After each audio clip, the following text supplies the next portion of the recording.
Some roads take you to places you never expected. Sometimes a single choice shapes the rest of your life, and sometimes you don't realize how it feels to walk the wrong path until you've already taken the first step. I spent years trying to make the right choices. When I married Anderson, I was 38. Until then, I had always dreamed of building a family, of giving my child a loving home one day. But Anderson never shared the same dreams. At first, he made all the promises a husband should. "We'll build a life together," he said. But as the years passed, I realized I was nothing more than a shadow in his world. Anderson never truly prioritized me or the family we could have built. His job, his schedule, his rigid ways, those always came first. At first, I lied to myself. Maybe he would change. Maybe one day he'd notice the emptiness growing inside me. But no, Anderson never changed, he stayed exactly the same. And with each passing year, I grew lonelier. But Drake was different. Anderson's son from his first marriage. When we met, he was 19, fresh into college, ambitious, driven, full of potential. Anderson always kept his distance from him, thinking that being a father meant providing money and nothing else. But Drake wanted more than that. He wanted to prove himself, to carve his own path. He was everything Anderson wasn't. And before I even realized it, I started watching him. When Drake was close to graduating, he made a decision that changed everything. Everyone expected him to take a high-paying job in engineering, but instead, he said he wanted to be a mechanic. Anderson lost his mind when he found out, yelling, raging, even threatening to cut him off financially. I still remember the echoes of that argument shaking the walls of our house. And then Drake left the night after graduation. He packed his things and walked out without saying a word. I never got to say goodbye. I never asked where he was going because if I had let myself show how much it hurt to see him leave, then I would have had to admit something else, something I wasn't ready to face. It's been 2 years now since he left. I've only seen him a handful of times. The bond we had, it wasn't there anymore. It wasn't supposed to be. And tonight, as I sat there in my broken-down car on a dark, rainy road, I realized there was no one else I could call. I didn't know it yet, but everything was about to change. It would go further than I ever imagined, and it would happen all on its own. I picked up my phone, my fingers instinctively hovering over Anderson's number, but within seconds I hesitated. Even if he answered, wasn't it obvious what he'd say? "Call a tow truck, Cameron. I'm far away." He'd hang up without another word. I swallowed hard. For a few seconds, I just stared at the screen. Then I backed out of the call and stopped on another name, Drake. A strange uneasiness stirred inside me. My finger hovered over his contact. Should I call him? Was this just a call for help, or was I something unspoken, something unnamed? Using this as an excuse, the rain tapped lightly against the windows. Then, in the glow of my headlights, I saw a tall, strong silhouette approaching in the dark. A strange sense of relief spread through me at the sight. Drake reached the car and knocked on the window. As I rolled it down just a little, his voice came through, familiar and steady. "Cameron, you okay?" My eyes locked onto him. His face was slightly damp from the rain, his features sharper than I remembered. His stance was effortless but strong. He wasn't a boy anymore, he was a man. And in these 2 years, it wasn't just the distance between us that had changed, he had changed. Yeah, The car stopped suddenly, and I didn't know what to do. I admitted, I went to visit my mom, and it happened on the way back. Anderson's out of town again. I didn't call him because I already know what he'd say, "Call a tow truck, Cameron." He'd probably even get annoyed with me for it. If this is your first time hearing confessions like this, make sure to join our channel and subscribe with notifications on. Before moving forward, you'll find yourself wishing this story never ends. Drake tilted his head slightly, something understanding in his eyes. I know why you didn't call him, he said calmly. And don't worry, I got this. He leaned forward, popping the hood open and shining his flashlight over the engine. I watched his hands move with precision, his muscles flexing with each controlled motion. He wasn't just a college kid anymore, there was confidence in every movement, experience in the way he handled things. It's pretty clear this isn't getting fixed here, he finally said, shutting the hood. We'll have to take it to the garage. I need to drive it because the steering might be stiff. You'll sit in the passenger seat. I'll leave my truck here, I'll come back for it later. I didn't question it. I didn't have to because I knew with Drake here, everything would somehow be okay. The air was humid during the drive, but the silence between us wasn't uncomfortable. If anything, it felt like it was pulling us closer without either of us realizing it. Drake would glance over at me from time to time, his voice steady as he told me things, keeping the conversation going, filling the space between us with that same effortless ease he always had. And I listened. I watched him, the way his hands controlled the steering wheel, the sound of his voice, the presence of him right there beside me. When he left 2 years ago, I never admitted to myself how much his absence had left a void in me. Anderson had always been distant, but Drake's presence had been different. His energy, his voice, his eyes, even back then, something inside me had been waking up. I just hadn't been ready to see it yet. I remembered that night, the night right before he left. There was something between us, something that had never crossed the line, but it could have. That possibility had always been there, and now Drake was here again, older, more mature, and so much more magnetic. A quiet unease stirred inside me, this feeling was forbidden. It wasn't supposed to be here, but it was, and no matter how hard I tried to suppress it, I could feel it in every breath I took when he was nearby. By the time we arrived at the garage, I took a deep breath, trying to regain control over myself as I opened the car door. But there was a voice inside me whispering, "Tonight you're both different, and you both know it." The garage smelled of motor oil and metal, and the rhythmic patter of rain echoed off the roof.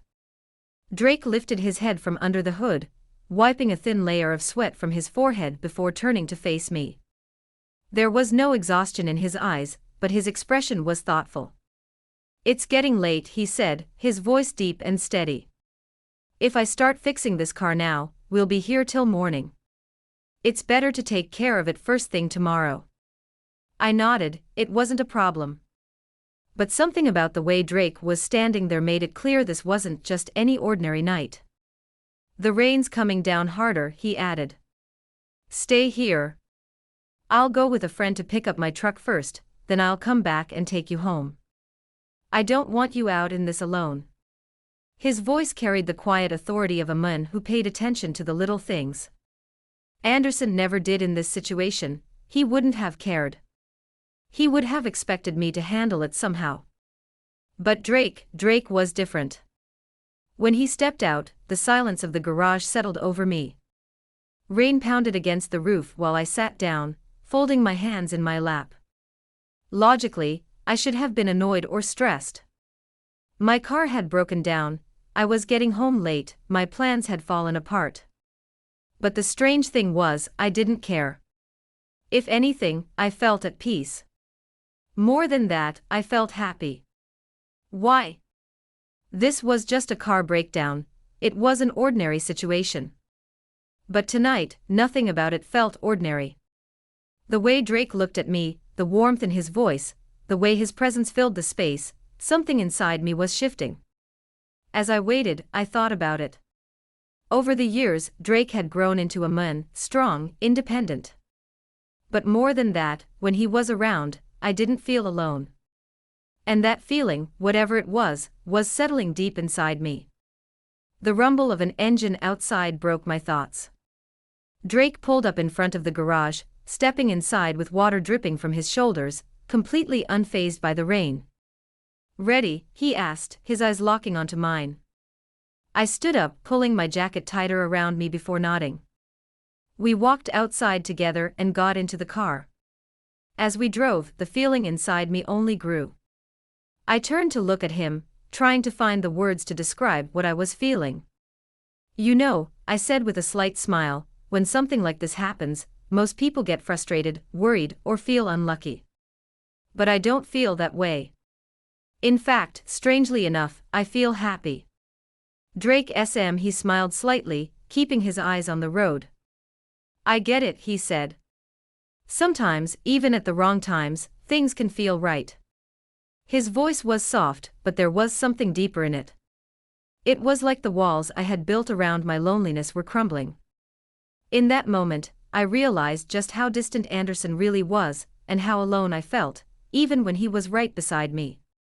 More than that, I realized that Drake saw it too. The tension between us was undeniable. Now I felt an urge inside me, a quiet but persistent whisper. I didn't want this night to end.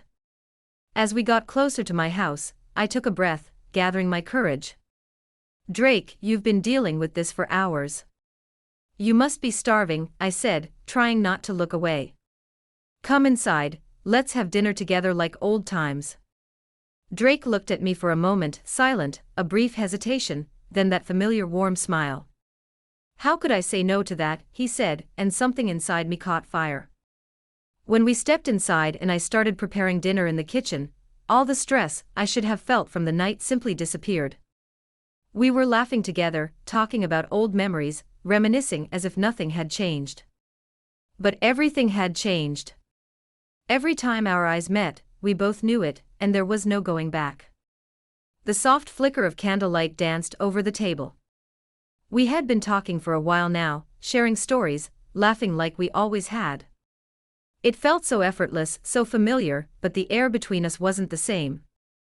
Drake leaned back slightly in his chair, crossing his arms as he watched me closely.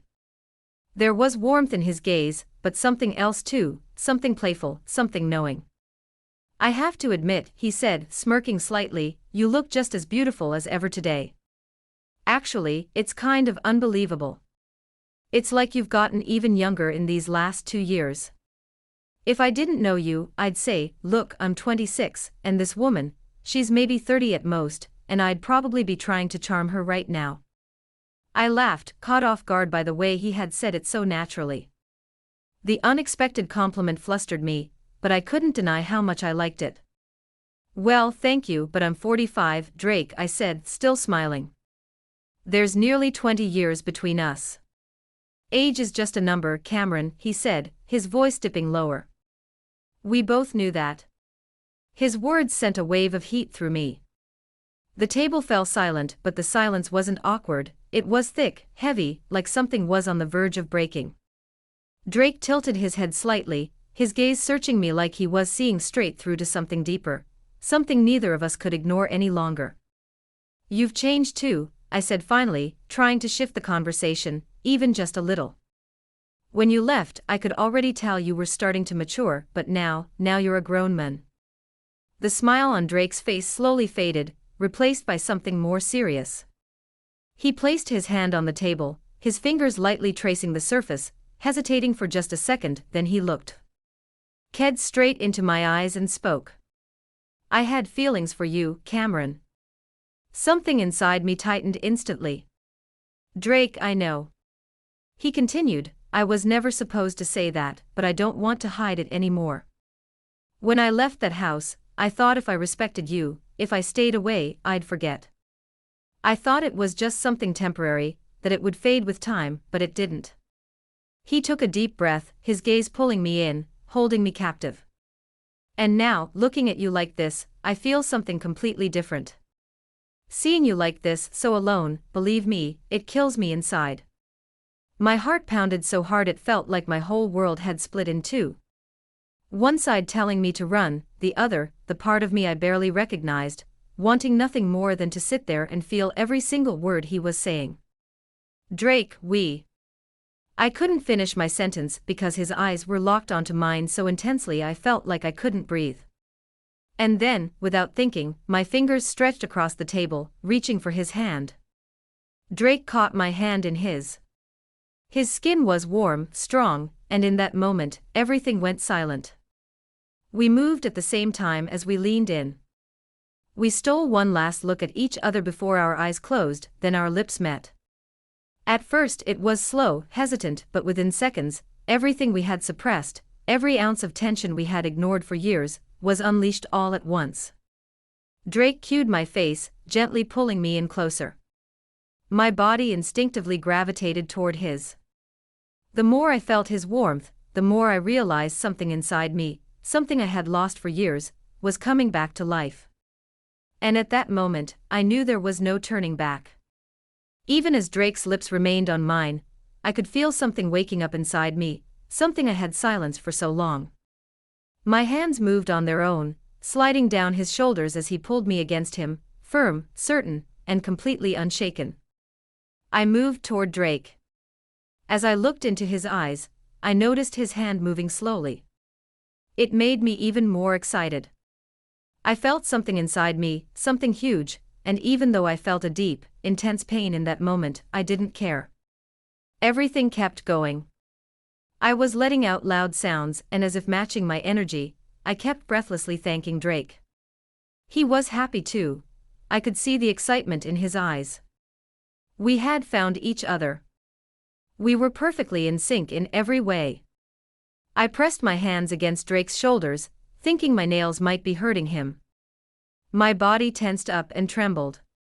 I wasn't expecting that kind of reaction. I could tell Drake loved it. I started begging him to let go, to stop holding back. And then, as he said my name, Cameron, his voice slowly faded, and he finally let himself go. A deep warmth spread inside me. Taking a deep breath, I let myself collapse beside him. As I lay down next to Drake, my heart was still racing, our breathing was uneven, but inside I felt an indescribable peace. Feeling him being this close to him was like putting back a missing piece. Drake turned to his side, locking eyes with me. His hand slid into my hair, tracing my face. There was a certainty in his gaze, a look that told me this was real, that this wasn't just some temporary escape. Cameron, he said slowly, you need to leave. Something tightened inside me. I had been waiting for this, for him to say it, but still, the words hung in the air. He doesn't deserve you. He never did. He left you alone for years, never showed you love, turned your life into a shadow of what it should be. You don't deserve a life like that. I tried to say something, but he didn't let me. If you do this, we can start over somewhere else, in a whole new country where no one knows us. I don't care about anything else. I love you, Cameron, and I can't stand seeing you sad, feeling alone anymore. I locked eyes with him. The sincerity in his voice, the desperate longing in his eyes, shook me to my core. A warmth spread inside me, something I hadn't felt in years. Hope. Was this an escape? Maybe, but it was also an opportunity. I was staring at the possibility of a happiness I had never tasted before. I took a deep breath and smiled. Drake, the words got stuck in my throat, but in that moment, our eyes were doing all the talking. Our hands found each other, fingers intertwining. This story wasn't over, there was more, and this time it was going even further. Stay tuned for what happens next. If you made it this far, I know this story hit you deep. There's so much more to share, and you don't want to miss any of it. So make sure to hit that follow button, turn on notifications, and drop a comment about this story.